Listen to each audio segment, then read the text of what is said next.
Hello, ladies and gentlemen. I am the Omniviewer, and Super Riot Productions recently did a whole bunch of big announcements, some of which I will be covering in other videos, but I decided to tackle them each individually, starting with a topic I have covered before: the making of a new movie, Shin Ultraman, from the same team that brought us Shin Godzilla. This is something a lot of people have been curious to see, especially given how different Shin Godzilla is from pretty much every previous version of Godzilla. Some would say different to the point that it's really not the best. But that's not what we're talking about today. Right now we're talking about Shin Ultraman. People were wondering, what's that going to be like? Well, we got an official reveal of what Shin Ultraman will look like. And he looks exactly like Ultraman. Here's a close-up for you to better scrutinize. I've seen a lot of people going back and forth about whether or not this is a completely radically new design or something that's just way too familiar. Some are saying this is a completely alien design, different from the original. Others are saying there's barely any difference at all. I'm leaning more towards that latter group because you line it up with other earlier renditions of Ultraman, there really is hardly any difference. Though there is something significantly missing if you look close enough: the chest timer. For those of you who aren't familiar with Ultraman and therefore don't know what I'm talking about, it goes like this. Ultraman can only survive for so long in Earth's atmosphere. After a certain point, like a couple of minutes or so, he will start to lose his power, and a little timer on his chest, kind of like the arc reactor on Iron Man's chest, except not, will start blinking. And if the timer runs out, Ultraman loses all of his power and he will never rise again. Now this was added to create a sense of tension, for it means Ultraman has a limited amount of time to defeat the monster and save the day. Sure, it might be a forced way of doing it, but at the same time, it works. As soon as that timer starts blinking, you immediately have the thought in your head of, okay, how's he going to defeat the monster in time? No matter if you're a kid or an adult watching this, that thought still enters your head. You want to see how he wins before the timer runs out. And I think it's an important thing to have because it does give Ultraman a limit. He's very powerful most of the time, but this keeps him from being so powerful that there is no tension anymore. Yet curiously, on this design, the timer isn't there, which is unusual. Some people are saying maybe it'll be added in later. I'm not so sure about that. This was the design they chose to display to the public as what Ultraman will look like in this new film. And the timer isn't there, so if it's going to be added later, that means they're showing us an incomplete design, and I don't think they would do that. So, the timer isn't there, but what does that mean? Does it mean he doesn't have the timer in this movie? Does it mean the timer will be represented in a different way? I mean, it's a small visual difference, kind of like removing the red underwear from Superman's costume in Man of Steel, yet it's slightly more significant than that because the timer actually serves a purpose. It has a practical function, rather than just being a design element. So, I have no answers. I didn't really see anything that points to why the timer isn't there, at least not yet. But I guess we'll see as things move forward. But then of course there is the fact that as redesigns go, this really isn't one when you get right down to it.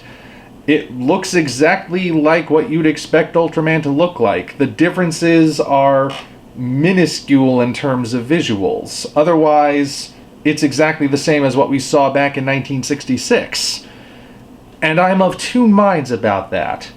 On the one hand, I don't hate the idea that Ultraman is recognizable as Ultraman, because heroes and characters have iconic looks for a reason.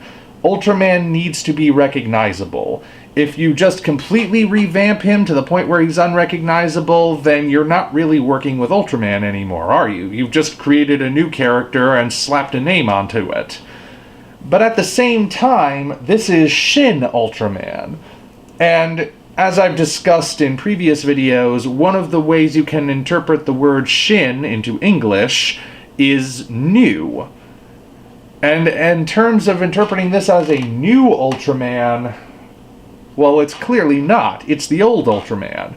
Calling it Shin Ultraman kind of sets up this expectation that it would be different. I would have expected Shin Ultraman to look more like how Ultraman looks in the Netflix anime series.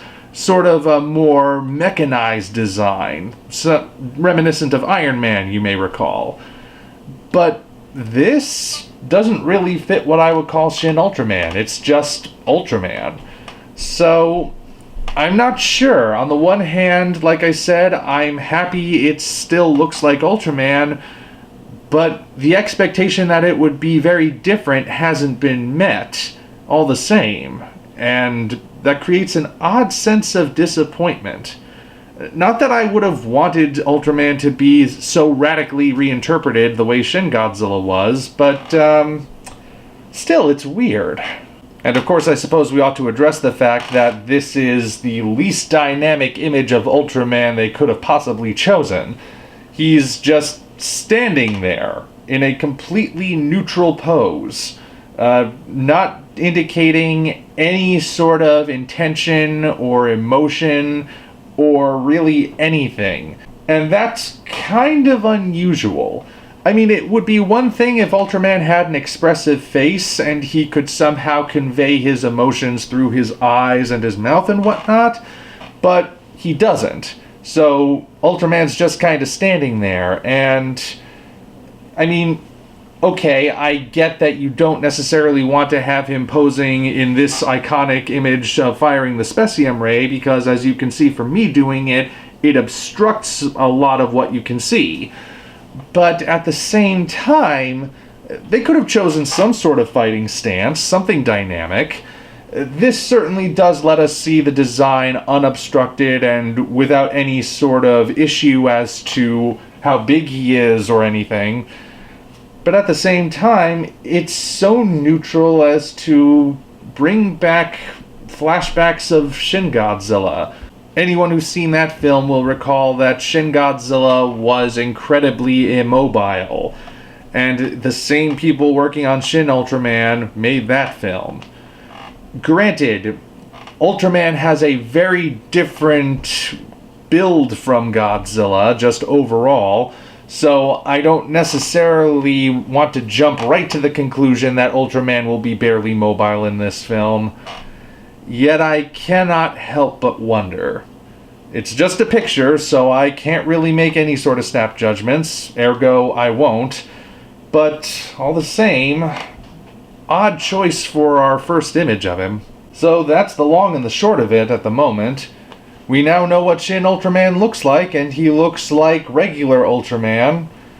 And he's just standing there menacingly, if you get that reference. I don't know what to think. I do know that since it's the same crew that made Shin Godzilla, I am hesitant about the whole thing, a bit apprehensive if you will, but we'll see what happens. It doesn't look terrible, but it's not necessarily blowing me away either. Well, I'll keep my eyes open and see where things go. Until such time as we meet again, this is the OmniViewer signing off. If you enjoyed this video, be sure to like it as well as subscribe to the channel for more content of a similar nature. Also, check the description for links to our Twitter, DeviantArt, and Patreon pages, as well as the Amazon link for the novel Operation Red Dragon: The Daikaiju Wars Part 1, penned by yours truly. Thank you all, and we appreciate your support.